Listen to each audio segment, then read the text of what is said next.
BJP தமிழகத்துல நோட்டாவோடு போட்டி போட்டுக்கிட்டு இருந்துச்சு. கடந்த தேர்தல் வரைக்கும் 2% 3% வாக்குகளை வாங்கி இருந்தார்கள். இப்ப 10% வாக்கு அதிகரிச்சிருக்கு. இது எப்படி நடந்துச்சு என்று தமிழகத்தில் என்ன செய்யறாங்க? பிஜேபி பெற்ற வாக்குகளை ஆய்வு செய்கின்றார்கள். சனாதன தர்மத்தை இந்த நாட்டிலே நிலைநாட்ட வேண்டும் என்கின்ற ஒன்றிலே இந்த பாசிச பாஜக கும்பல் என்ன வேணாலும் அதற்கு தயாராக இருக்கின்றார்கள். நீதிமன்றத்தை வளைக்க தயார், தேர்தல் ஆணையத்தை வளைக்க தயார், அதிகாரிகளை வளைக்க தயார். காசின் மூலமாக, பதவியின் மூலமாக, எல்லாவற்றின் மூலமாகவும் ஒட்டுமொத்த இந்தியாவையும் கபலீகரம் செய்வதற்காக இவர்கள் அனைத்து விதமான வேலைகளையும் செய்கின்றார்கள். ஒற்றை நோக்கம் என்ன? சனாதன தர்மத்தை நாங்கள் கொண்டு வர போறோம். இதுக்கு முன்னாடி என்ன நிலைமை இருந்துச்சு? ஓட்டுரிமை இருந்துச்சா தலித் மக்களுக்கு? இந்தியாவில தலித்துகளுக்கு ஓட்டுரிமை இல்லை. அந்த நிலையை உண்டாக்கும். இன்றைக்கு இஸ்லாமியர்கள் இருக்கின்றார்கள் என்று சொன்னால் பெருவாரியான மக்கள் தீண்டாமைக்கு எதிராகத்தான் இஸ்லாத்தை ஏற்றார்கள். இவர்களுக்கு ஓட்டுரிமை இல்லாமல் ஆக்க வேண்டும் என்பதுதான் RSS பிஜேபியுடைய அடிநாதமாக இருக்கின்றது. இதை அமுல்படுத்துவதற்காகத்தான் இந்த SIR-ஐ பீகாரிலே கொண்டு வருகின்றார்கள். அதுக்கு அடுத்து தமிழகத்தில், கேரளாவில் என்று ஒவ்வொரு மாநிலமாக கொண்டு வருவதற்குண்டான வேலை செய்கின்றார்கள். இஸ்லாமியர்கள் மட்டுமல்ல, இந்தியாவில் இருக்கக்கூடிய அனைத்து மக்களும் கரம் கொண்டு எதிர்க்க வேண்டும். இதே நிலை தொடரும் என்று சொன்னால், ஜனநாயகத்துடைய குரல் வலைகள் நெரிக்கப்படும் என்று சொன்னால், இலங்கையை பார்த்தீர்களா? என்ன நடந்துச்சு? ஆடாத ஆட்டத்தை ஆடலாம், பிறகு துண்டை காணாம், துணியை காணாம் என்று அந்த நாட்டினுடைய ஜனாதிபதி அந்த நாட்டிலிருந்து துளைத்தரிக்கப்பட்டதை போல நிலைமை அல்லாஹ் ஏற்படுத்துவான். எங்கள் ஓட்டு எங்கள் உரிமை, எங்கள் ஓட்டு எங்கள் உரிமை, இதை காப்பதே எங்கள் ஜனநாயக கடமை, காப்பதே எங்கள் ஜனநாயக கடமை. ஓ தேர்தல் ஆணையமே, ஓ தேர்தல் ஆணையமே, ஓ தேர்தல் ஆணையமே, ஓ தேர்தல் ஆணையமே, அறிவிப்பாயா அறிவிப்பாயா அறிவிப்பாயா அறிவிப்பாயா. இதுவரை நடந்த தேர்தல் வெற்றி, இதுவரை நடந்த தேர்தல் வெற்றி செல்லாது என்று அறிவிப்பாயா, செல்லாது என்று அறிவிப்பாயா. விலகுவாரா விலகுவாரா விலகுவாரா விலகுவாரா. மோடியும் பதவி விலகுவாரா, மோடியும் பதவி விலகுவாரா. முறைகேடு முறைகேடு முறைகேடு முறைகேடு. ஜனநாயக உரிமையில் முறைகேடு, ஜனநாயக உரிமையில் முறைகேடு.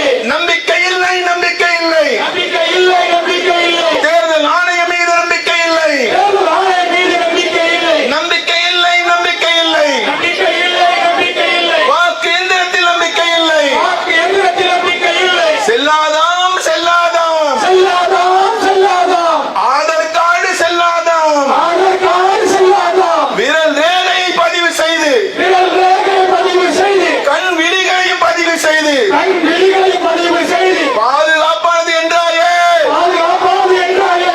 என்னாச்சு என்னாச்சு என்னாச்சு என்னாச்சு. உன் ஆதார் பாதுகாப்பு என்னாச்சு, ஆதார் பாதுகாப்பு என்னாச்சு. பள்ளியில் சேர ஆதார் வேணும், பள்ளியில் சேர ஆதார் வேணும். சிம் கார்டு வாங்க ஆதார் வேணும், சிம் கார்டு வாங்க ஆதார் வேணும். அரசின் சேவைகள் அத்தனைக்கும், அரசின் சேவைகள் அத்தனைக்கும் ஆவணமாக ஆதார் வேணும், ஆவணமாக ஆதார் வேணும். தேர்தல் என்று வந்துவிட்டால், தேர்தல் என்று வந்துவிட்டால் ஆதார் அட்டை செல்லாமல் போகும், ஆதார் அட்டை செல்லாமல் போகும். காந்தியார் கண்ட கனவு தேசம், காந்தியார் கண்ட கனவு தேசம். காவி கும்பலின் சூழ்ச்சிகளால், காவி கும்பலின் சூழ்ச்சிகளால் கபலீகரம் ஆகிறது, கபலீகரம் ஆகிறது. SIR-இன் பேராலே, SIR-இன் பேராலே ஜனநாயகத்தின் பேராயுதம், ஜனநாயகத்தின் பேராயுதம். வாக்குரிமை சிதைகிறது, வாக்குரிமை சிதைகிறது. கேட்டாரே கேட்டாரே கேட்டாரே கேட்டாரே. ராகுல் காந்தி கேட்டாரே, ராகுல் காந்தி கேட்டாரே. ஆதாரங்களுடன் நம்பலப்படுத்தி, ஆதாரங்களுடன் நம்பலப்படுத்தி பல கேள்விகளை கேட்டாரே, பல கேள்விகளை கேட்டாரே. பதில் இருக்கா பதில் இருக்கா பதில் இருக்கா பதில் இருக்கா. தேர்தல் ஆணையமே பதில் இருக்கா, தேர்தல் ஆணையமே பதில் இருக்கா.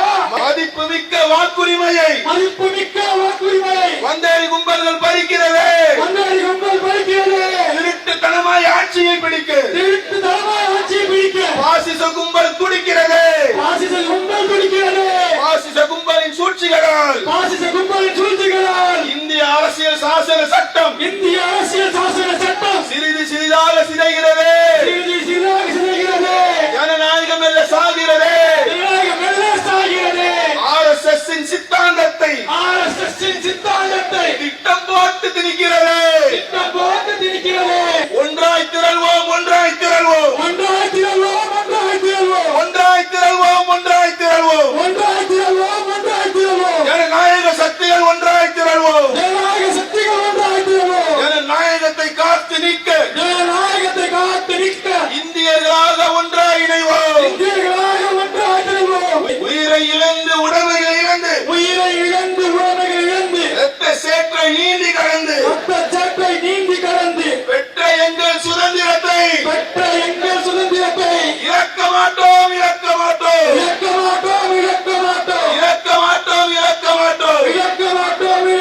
மாட்டோம். எஸ்ஐஆர் என்ற பெயராலே எஸ்ஐஆர் என்ற பெயராலே என்பிஆரை திணிக்காதே. என்பிஆரை திணிக்காதே. மக்கள் ஒன்றும் மடையர்கள் அல்ல. மக்கள் ஒன்றும் மடையர்கள் அல்ல. புரிஞ்சு போச்சு, புரிஞ்சு போச்சு. புரிஞ்சு போச்சு, புரிஞ்சு போச்சு. உன் கள்ளத்தனம் தெரிஞ்சு போச்சு. உன் கள்ளத்தனம் தெரிஞ்சு போச்சு. கர்நாடகாவில் 1 லட்சம் வாக்குகள், கர்நாடகாவில் 1 லட்சம் வாக்குகள் திருடப்பட்டது அம்பலமாச்சு. திருடப்பட்டது அம்பலமாச்சு. ஒற்றை அறை கொண்ட வீட்டிலே ஒற்றை அறை கொண்ட வீட்டிலே 80 ஓட்டுகள் சாத்தியமா? 80 ஓட்டுகள் சாத்தியமா? ஓட்டு போடும் வாக்காளர்களுக்கு ஓட்டு போடும் வாக்காளர்களுக்கு 0 தான் முகவரியா? 0 தான் முகவரியா? சாராய பேட்டரியில 70 ஓட்டு, சாராய பேட்டரி 70 ஓட்டு, லட்சக்கணக்கில் கள்ள ஓட்டு, லட்சக்கணக்கில் கள்ள ஓட்டு, ஜனநாயகத்துக்கு போட்டா பெரிய பூட்டு, ஜனநாயகத்துக்கு போட்டா பெரிய பூட்டு, கதவு எண் 0 போட்டு, கதவு எண் 0 போட்டு, லட்சம் பேருக்கு கள்ள ஓட்டு, லட்சம் பேருக்கு கள்ள ஓட்டு, மக்கள் தீர்ப்பை மாத்தி போட்டு, மக்கள் தீர்ப்பை மாற்றி போட்டு, நாற்காலில் அமர்ந்தான் வெட்டு வெட்டு. நாங்கள் நம்மதான் வெற்றி வெற்றி. அளவில்லையா, அளவில்லையா? அளவில்லையா, அளவில்லையா? பித்த நாட்டத்திற்கும் அளவில்லையா? பித்தளைக்கு அளவில்லையா? அளவில்லையா, அளவில்லையா? அளவில்லையா, அளவில்லையா? பித்த நாட்டத்திற்கும் அளவில்லையா? பித்தளைக்கு அளவில்லையா? அஸ்ஸலாமு அலைக்கும் வரஹ்மத்துல்லாஹி வபரகாத்துஹு. அளவற்ற அருளாளனும் நிகரற்ற பேரன்புடையனுமாகிய எல்லாம் அல்ல அல்லாஹுவை போற்றி புகழ்ந்தவனாக ஆரம்பம் செய்கின்றேன்.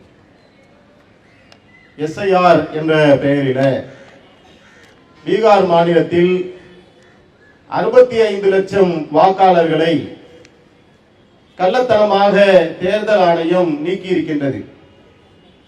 இது மட்டுமல்லாமல் இந்தியா முழுவதும் நடந்த பல்வேறு தேர்தல்களில ஆளுகின்ற பாசிச பாஜகவுடன் தேர்தல் ஆணையம் கைகோர்த்து பல்வேறு மோசடிகளை செய்து வருவதை கண்டித்தும் தேர்தல் ஆணையத்தை மக்கள் மன்றத்தில் தோலுரித்து காட்டுவதற்காகவும் தமிழ்நாடு தௌஹீத் ஜமாத் வடசென்னை மாவட்டத்தின் சார்பாக ஆயிரக்கணக்கான மக்கள் திரண்டிருக்கக்கூடிய இந்த கண்டன ஆர்ப்பாட்டத்தை நாங்கள் நடத்தி கொண்டிருக்கின்றோம். தேர்தல் ஆணையம் என்பது எந்த கட்சிக்கும் சார்பற்ற நிலையில மக்களுடைய மனநிலையை பிரதிபலிக்கக்கூடிய வகையில பக்கசார்பு இல்லாமல் நேர்மையான ஒரு தேர்தலை நடத்தி அதன் மூலமாக தன்னுடைய ஜனநாயக கடமையை ஆற்ற வேண்டும் என்பதற்காகத்தான் தேர்தல் ஆணையத்திற்கென்று தனி அதிகாரங்கள் கொடுக்கப்பட்டும் அதில் இருக்கக்கூடிய அதிகாரிகள் எந்த விதங்களிலும் அரசியல் சார்பு அற்றவர்களாக இருக்க வேண்டும் என்கின்ற பல விதிகளையும் வகுத்து இந்திய ஜனநாயகம் அவர்களுக்கு அளித்துள்ளது. ஆனால் இன்றைக்கு நடந்து கொண்டிருக்கக்கூடிய ஒவ்வொரு நிகழ்வுகளையும் நாம் பார்ப்போம் என்று சொன்னால் தேர்தல் ஆணையம் ஒட்டுமொத்தமாக பாஜக என்று சொல்லக்கூடிய பாசிச கும்பலிடம் விலை போகிவிட்டது என்பதை மிக தெள்ளத் தெளிவாக அடையாளப்படுத்தி காட்டியிருக்கின்றது. எஸ்ஐஆர் என்ற பெயரில பீகாரிலே 65 லட்சம் வாக்காளர்களை நீக்கியிருக்கின்றார்கள். வாக்காளர்களை நீக்குவதும் சேர்ப்பதும் தேர்தல் ஆணையத்தினுடைய பணிதான. இதுல என்ன ஆட்சேபனை தெரிவிக்க வேண்டிய விஷயம் என்ன இருக்கின்றது என்ற ஒரு கேள்வியை நாம் எழுப்போம் என்று சொன்னால் இந்த 65 லட்சம் வாக்காளர்களை குறித்து அவர்கள் சொல்லக்கூடிய தேர்தல் ஆணையம் சொல்லக்கூடிய தகவல் என்னவென்று சொன்னால் இதிலே 25 லட்சம் வாக்காளர்கள் மரணித்து விட்டார்கள், அதனால் நாங்கள் அவர்களை நீக்குகின்றோம். நியாயமான காரணமா தானே தெரியுது. அதே போல பல லட்சக்கணக்கான வாக்காளர்கள் பீகாரில் இருந்து புலம்பெயர்ந்து சென்று விட்டார்கள்.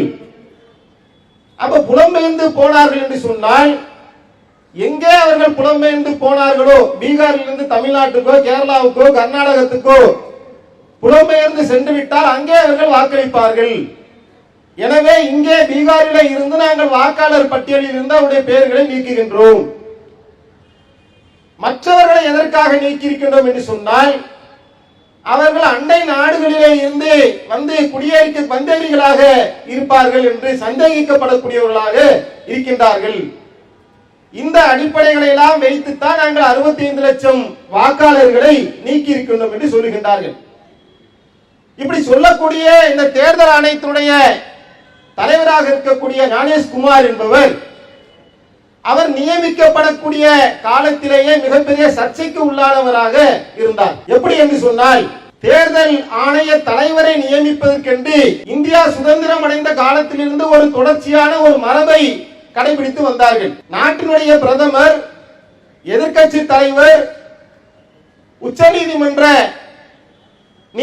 தலைவர், இந்த 3 பேரும் சேர்ந்து 2 பேர் மெஜாரிட்டி அடிப்படையிலே தான் தேர்தல் ஆணைய தலைவரை தேர்ந்தெடுப்பார்கள். ஆனால் இந்த முறை என்பது பிஜேபியுடைய கள்ளத்தனங்களுக்கு தடையாக இருந்த காரணத்தினால், ஓட்டுகளை திருடுவதற்கு முட்டுக்கட்டையாக இருந்த காரணத்தினால், உச்ச நீதிமன்ற நீதிபதி இதிலே தலையீடு இல்லாத வகையில பிரதமர் யாரை கை காட்டுகின்றாரோ அந்த அமைச்சர் பிரதமர், எதிர்க்கட்சி தலைவர். அப்ப ஆல்ரெடி 2 பேர் மெஜாரிட்டி ஆகிறாங்கல்ல, பிரதமர் கை காட்டக்கூடிய ஒருவர். இந்த அடிப்படையிலே வந்தவர் தான் இந்த ஞானேஷ்குமார். இவர் இதற்கு முன்னதாக காஷ்மீருடைய சிறப்பு அந்தஸ்து 370 பிரிவு நீக்கப்பட்டதிலும், பாபர் மசூதி விஷயத்திலும் ஒட்டுமொத்தமாக இஸ்லாமிய சமுதாயத்துக்கு எதிராக களத்திலே தீவிரமாக பணியாற்றிய ஒரு வலதுசாரி சிந்தனையாளராக இருப்பாரோ என்கின்ற சந்தேகம் அந்த நேரத்தில் எழுப்பப்பட்டது. அந்த சந்தேகத்தை உறுதிப்படுத்தக்கூடிய வகையிலே தான் இந்த தேர்தல் ஆணையருடைய ஒவ்வொரு நடவடிக்கையும் அமைந்திருப்பதை நம்மால் பார்க்க முடிகின்றது.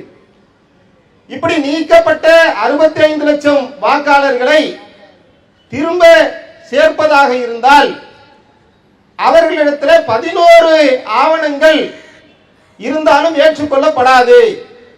ஆதார் கார்டு ஏற்றுக்கொள்ளப்படாது. இதற்கு முன்னால் அவர்கள் வாக்களித்த வாக்கு அட்டை அது ஏற்றுக்கொள்ளப்படாது.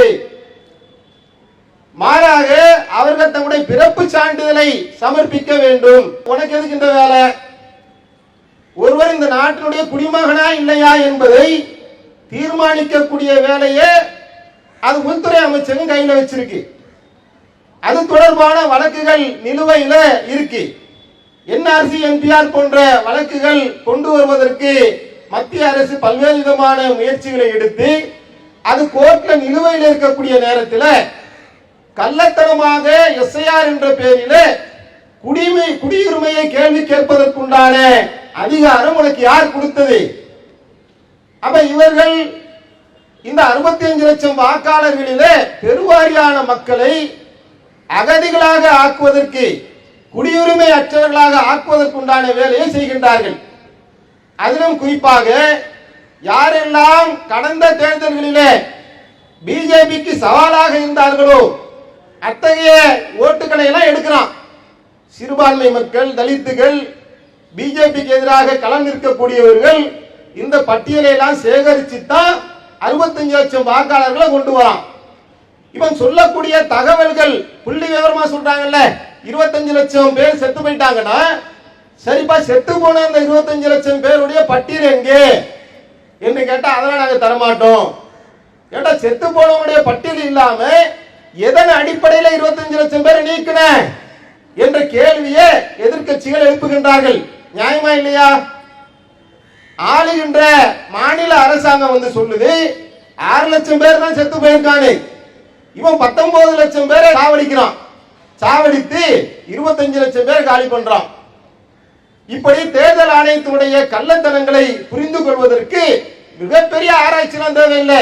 சாதாரணமாக மேலோட்டமாக பார்த்தோம் என்று சொன்னால் அவர்கள் தெள்ள தெளிவான ஓட்டு திருட்டிலே பிஜேபியுடன் இணைந்து செயல்படுகின்றார்கள் என்பதை இவருடைய நடவடிக்கைகள் தோலித்து காட்டக்கூடியதாக இருக்கின்றது.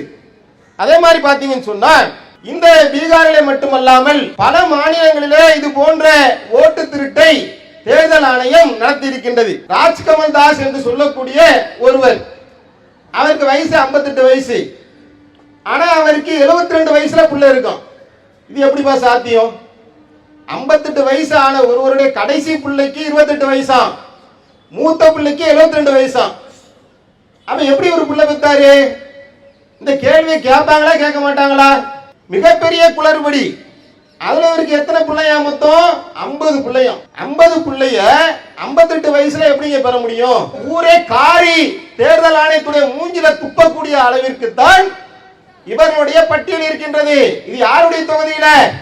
வாரணாசியில ஒரு வீடு 10க்கு 10 வீட்டுல 50 பேர் வசிக்கிறாங்களாம். அது எப்படி வசிப்பாங்க? இந்த சீர்கேடுகளை எல்லாம் சீர்படுத்த சொன்னா இருக்கிறவனை எல்லாம் சாவடிச்சு 25 லட்சம் பேரை நீக்கிறியப்பா என்று கேள்வி எழுப்பினால் அந்த கேள்விக்கு பதில் சொல்லணுமா இல்லையா? கேள்விக்கு பதில் சொல்ல பக்கற்றவர்களாக நீ பிரமாண பத்திரத்தை தாக்கல் பண்ணு என்று இன்றைக்கு வேற ரூட்ல வரக்கூடிய காட்சியை நாம பார்க்கிறோம். அதே மாதிரி மித்ரா தேவி என்று சொல்லக்கூடிய ஒரு பெண்மணி, இவங்க முதல் முறையா இப்பதான் ஓட்டே போட போறாங்க. முதல் முறையா ஓட்டு போட போனா 18 வயசு இருக்கலாம், 20 வயசு இருக்கலாம், 30 வயசு இருக்கலாம். ஆனா இவங்களுக்கு என்ன வயசு? 124 வயசுல இப்பதான் ஓட்டே போட போறாங்களாம். 124 வயசுல இந்தியாவில யாருமே இல்ல உயிரோட. 124 வயசுல இந்த மித்ரா தேவி இப்ப ஆளை தேடி கண்டுபிடிச்சிட்டாங்க. அந்த மாதிரி என்ன செய்யுது? நான் உன்னை கொடுத்தேன், அவன் பைத்தியகாரத்தனமா உன்னை போட்டானுங்க, என்னை கிளவி ஆக்கிட்டானுங்க, நான் குமரியா இருக்கேன், என்னை கிளவியாக்கக்கூடிய வேலையை இவங்க செஞ்சுட்டாங்க என்று அந்தமா ஒரு பக்கம் புலம்பிக்கிட்டு இருக்கு. எதுக்காக இதெல்லாம் சொல்றோம்னாக்க, இப்படி கேடுகட்ட முறையில இந்த சீர்கட்ட நிலையில தேர்தல் ஆணையம் இருக்கின்றது என்பதை இந்த நிகழ்வுகள் எல்லாம் பட்டவர்த்தனமாக காட்டுகின்றது. அதே போல சாகுன் தேவி என்று சொல்லக்கூடிய இந்த தேவிகள்லாம் எங்கிருந்து வந்தாங்கன்னு தெரியல. ஒவ்வொரு தேவியா எடுத்து பார்த்தோம் சொன்னா இந்த மாதிரி யூபியில ஓட்டு போடுது, குஜராத்ல ஓட்டு போடுது, கர்நாடகத்துல ஓட்டு போடுது, புலம்பெயர்ந்தவருடைய பேரெல்லாம் பீகார்ல நீக்கிறோம் சொல்றியப்பா. சாகுன் தேவி ஒவ்வொரு ஸ்டேட்டா போய் ஓட்டு போட்டுட்டு இருக்க, அதோடைய பேர் என்ன செய்யுது? வாக்காளர் பட்டியல லைவா இருந்துட்டு இருக்கு இப்ப வரைக்கும். இதையெல்லாம் தோண்டி துருவி எடுத்து மக்கள் மன்றத்தில் எதிர்கட்சி தலைவர் கொண்டு வந்து வைக்கக்கூடிய நிலையை நாம பார்க்கிறோம். அதே மாதிரி பீகாரிலேயே போலி முகவரியில 3 லட்சம் பேர் இப்ப லைவ்ல இருக்கிறாங்க. என்ன போலி முகவரி? அட்ரஸ் பார்த்தாக்கா டூப்ளிகேட்டா இருக்கும். அந்த அட்ரஸ்ல போய் நீங்க தேடி பார்த்தீங்கன்னா வீடே இருக்காது. அப்படியே நீங்க அந்த வீட்டை தேடி கண்டுபிடிச்சீங்கன்னா அவங்க அப்பா பேர் எப்படி தெரியுமா இருக்கும்? இக்கு இஞ்சி இத்து இப்பு. இந்த குழந்தைங்க கிட்ட போனை கொடுத்து டைப் பண்ண விட்டீங்கன்னா காக்கா கூக்குன்னு டைப் பண்ணும்ல, இதான் அவங்க அப்பா பேரு. அப்படின்னா என்ன அர்த்தம்? எவனோ ஒரு மென்டல்கிட்ட கீபோர்டு மவுஸை கொடுத்து அவன் அப்பன் பேர் அடிக்க வேண்டிய இடத்துல கண்ட மாதிரி டப்பு டப்புன்னு அடிச்சா எப்படி வருமோ இந்த டைப்ல இது மாதிரியான நபர்களை எல்லாம் சேர்த்து 3 லட்சம் போலி வாக்காளர்களை உருவாக்கி இருக்கின்றார்கள். இவர்களை கண்டுபிடிச்சு நீக்கணுமா இல்லையா? இவனை நீக்கல, இவன் இருக்கான் 3 லட்சம் பேரு.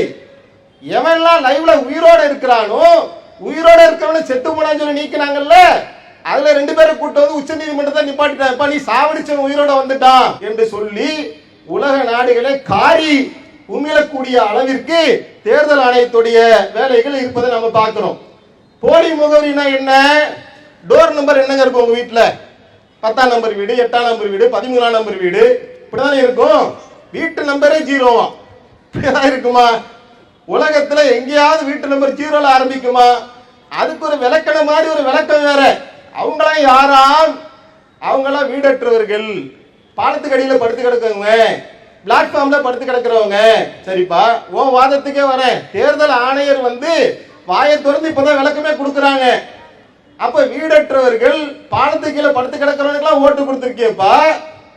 இந்த நாட்டில குடிமகனா இருந்து போன தேர்தலில் ஓட்டு போட்டிருக்கான வீடு இருக்க, அப்பா இருக்காங்களே, அம்மா இருக்க, ஆதார் கார்டு இருக்க, ஓட்டர் ஐடி இருக்க, எல்லாமே இருக்குது. இவன் பேரையே நீக்கின. இங்கதான் தேர்தல் ஆணையத்துடைய கள்ளத்தனங்கள் சந்தி சிரிக்கக்கூடிய காட்சியை நாம பார்க்கிறோம். இந்த விஷயங்களை எல்லாம் எதிர்க்கட்சி தலைவராக இருக்கக்கூடியவர் அவர் எடுப்பதற்குண்டான ஒரு சூழல் ஏற்படுகின்றது. என்ன மாதிரி சூழல் என்று சொன்னால், கர்நாடகாவிலே நடந்த தேர்தலில் காங்கிரஸ் குறிப்பிட்ட தொகுதியில கண்டிப்பாக ஜெயித்து விடும் என்று அவர்கள் என்ன செய்யறாங்கனாக்கா ஒரு நம்பிக்கை கொள்றாங்க. அந்த கட்சிகளுக்கெல்லாம் ஓரளவுக்கு தெரியும். ஏன்னா தேர்தலுக்கு பிந்தைய வாக்கெடுப்பு அதையெல்லாம் பார்த்தீங்கன்னா 13 தொகுதிகளில் காங்கிரஸ் ஜெயிக்கும் என்கின்ற நிலை இருந்துச்சு. ஆனா 6-7 தொகுதியில தான் ஜெயிக்கிறாங்க. எதிர்பார்த்த பல தொகுதிகளில் அவங்க ஜெயிக்கல. அப்ப என்ன செய்யறாங்கன்னா இதற்காக ஒரு குழுவை போட்டு ஆராய்ச்சி பண்ணி என்ன நடக்குது என்று பார்த்தோம் என்று சொன்னால், ஒரு குறிப்பிட்ட தொகுதியில மகாதேவ்புரா என்று சொல்லக்கூடிய ஒரு தொகுதியில மட்டும் 1,00,000 வாக்காளர்களை போலியாக சேர்த்திருக்கிறான். ஒரே ஒரு தொகுதியில, ஒரு சட்டமன்ற தொகுதியில மட்டுமே 1,00,000 பேரை போலியாக சேர்த்திருக்கின்றார்கள் என்று சொன்னால் ஒட்டுமொத்த இந்தியாவிலே எவ்வளவு போலி வாக்காளர்கள் சேர்க்கப்பட்டிருப்பாங்க? அந்த தரவுகளை எல்லாம் எடுக்கிறாங்க. தரவுகளை எல்லாம் எடுப்பதற்காக தேர்தல் ஆணையத்தை அணுகி டிஜிட்டல் உங்கள்கிட்ட இருக்குல்ல, அதை எங்களுக்கு கொடு, முறைப்படி ஒரு எதிர்க்கட்சி தலைவராக இருக்கக்கூடியவர் கேபினெட் மினிஸ்டர் அந்தஸ்துல இருக்கிறாரு, அவர் போய் கேட்கிறாரு தேர்தல் ஆணையத்தை அணுகி எங்களுக்கு சில சந்தேகம் இருக்கு, எங்களுக்கு அந்த தரவுகளை கொடுங்க, நீங்க தான் டிஜிட்டல் இந்தியாங்கிறீங்கல்ல, அப்ப எல்லாமே டிஜிட்டல் இருக்கதானே செய்யும், எல்லா பட்டியலும் கொடுங்க என்று கேட்டா தர மறுக்கிறான். ஏன்? கள்ளத்தனம் அதுல இருக்குன்னு தானே அர்த்தம். இந்த கள்ளத்தனம் இருக்கின்ற காரணத்தினால் இவர்களே என்ன செய்யறாங்கன்னா மேனுவலா வாங்குறாங்க. அதை அடிக்கி பார்த்தா 7 அடி உயரத்துக்கு பேப்பர் இருக்கு. இதை ஒரு 40 பேரை போட்டு உள்ள இருக்க டேட்டாவெல்லாம் எடுத்து பார்த்து தான் இந்த 1,00,000 போலி வாக்காளர்களை அடையாளம் காணுகின்றார்கள். அதுல 12,000 பேர் போலி வாக்காளர்கள், 40,000 பேர் தவறான அட்ரஸ்ல உள்ளவர்கள். இப்படி ஒவ்வொன்றாக பிரிச்சு பல தலைப்புகளிலே பத்திரிகையாளர்களுக்கு முன்னாடி வெளியிடுகின்றார்கள். இதே மாதிரி மகாராஷ்டிராவை எடுத்துக்கொண்டால் அது இதை விட ரொம்ப பயங்கரமா இருக்கு. 2019 2024 வரையிலும் 5 வருடத்துல 31,00,000 வாக்காளர்களை புதுசா சேர்த்திருக்கான். இது இயல்பா இருக்கு பார்க்க போனா.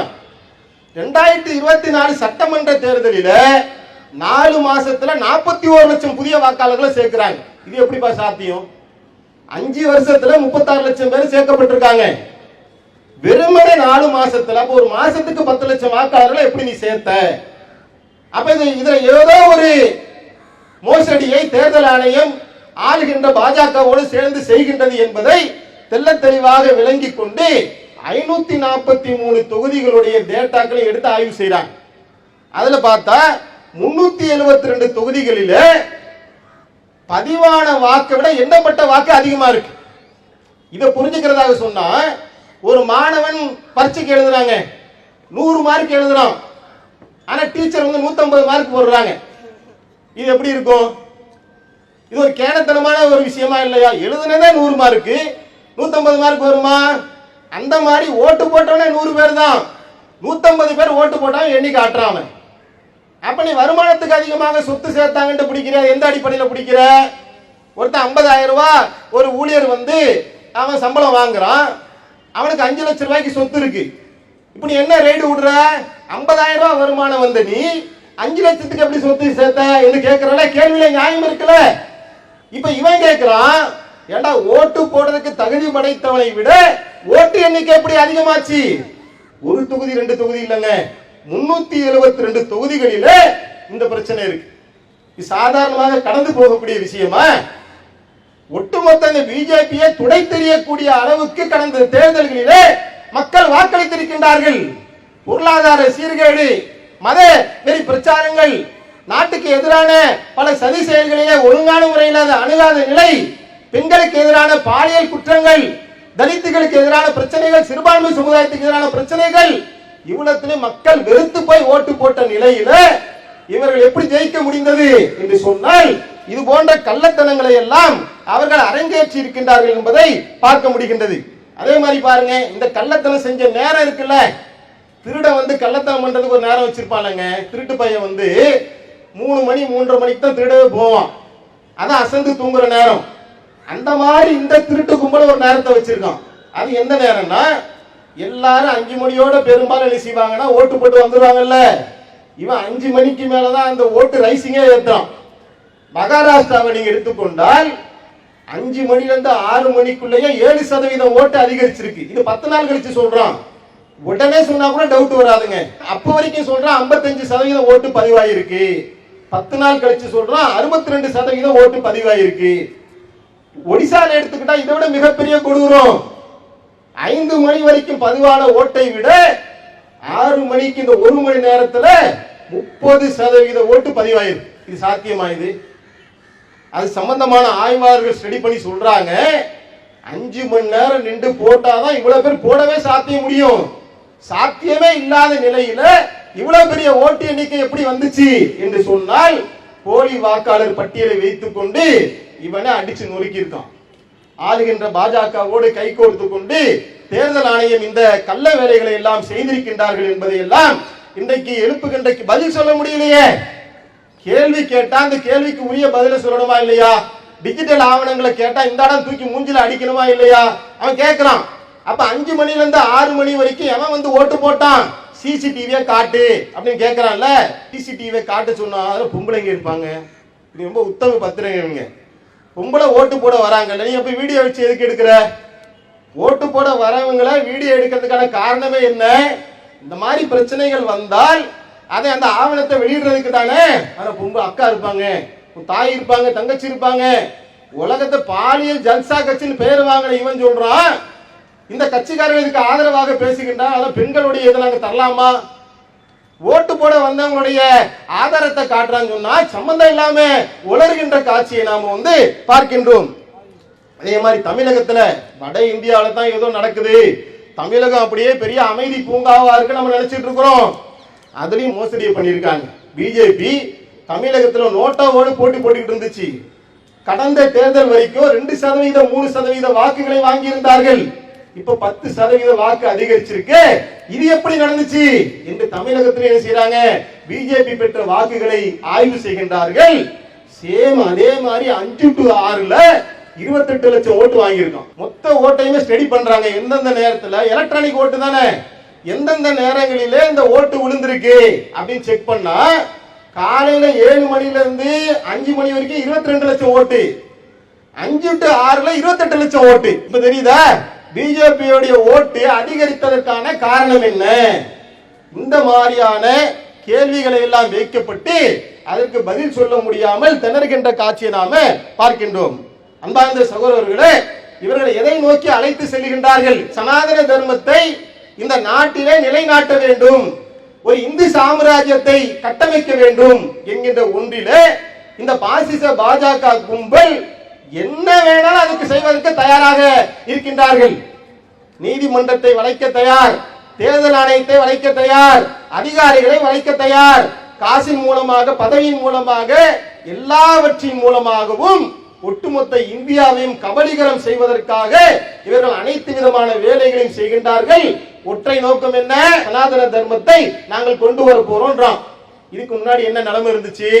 ஓட்டுரிமை இருந்துச்சா தலித் மக்களுக்கு? இந்தியாவிலே தலித்துகளுக்கு ஓட்டுரிமை இல்லை. அந்த நிலையை உண்டாக்கும். இன்றைக்கு இஸ்லாமியர்கள் இருக்கின்றார்கள் என்று சொன்னால் பெருவாரியான மக்கள் தீண்டாமைக்கு எதிராகத்தான் இஸ்லாத்தை ஏற்றார்கள். அப்ப தலித்துகளாக இருந்தவர்கள், தலித்துகளாக இருந்து இஸ்லாமிய மார்க்கத்தை ஏற்றவர்கள், இவர்களுக்கு ஓட்டுரிமை இல்லாமல் ஆக்க வேண்டும் என்பதுதான் ஆர்எஸ்எஸ் பிஜேபியுடைய அடிநாதமாக இருக்கின்றது.